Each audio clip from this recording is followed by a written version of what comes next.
duduk sama rendah, berdiri sama tinggi ya. Harapan itu harus kita munculkan mulai dari sekarang. Makanya kemarin yang banyak dikeluhkan itu teman-teman disabilitas itu saat ada tamu dari KND pusat terkait anak disabilitas itu memang pengennya mereka itu ada diberikan secerca harapan mereka dari ikut dalam dunia kerja diatur itu bisa setara.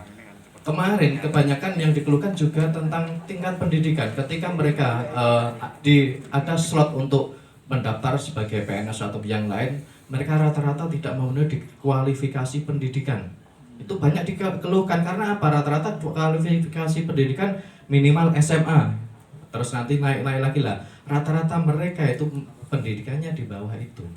Makanya bagaimana kita itu berproses agar semua disabilitas itu juga belum tentu lah istilahnya mereka berpikir maju ketika ada instansi atau penyalin menarik agar mereka ayo didorong lebih mereka untuk mengutamakan tentang pendidikan sehingga kedepannya mereka bisa mengikuti regulasi apapun dan ketentuan apapun yang harus mereka ikuti gitu.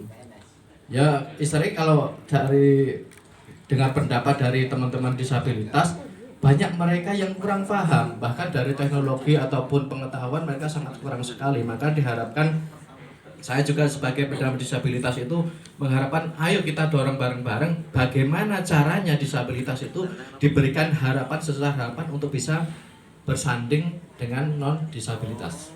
Tidak menutup kemungkinan sebenarnya kalau kita berbicara disabilitas itu semua itu rendah juga disabilitas. Tergantung tapi dari tingkat disabilitasnya. Ada yang bilang tadi disabilitas rendah ringan ataupun tinggi. Kayak orang yang pakai kacamata sebenarnya kalau berbicara disabilitas ringan memang disabilitas.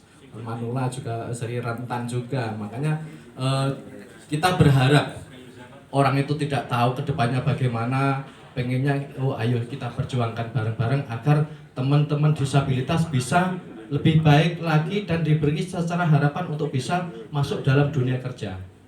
Kalau teman-teman inginkan itu, mereka itu tidak hanya cukup dikasih uang. Mereka malah pengennya bagaimana mereka bisa menghasilkan uang sendiri dengan berbagai dibekali dengan ilmu dan keterampilan. Pengennya seperti itu. Gitu Bapak ya. Terus selanjutnya apakah merasa terwakili dalam pengambil kebijakan atau keputusan saat ini kalau kita berbicara di Kabupaten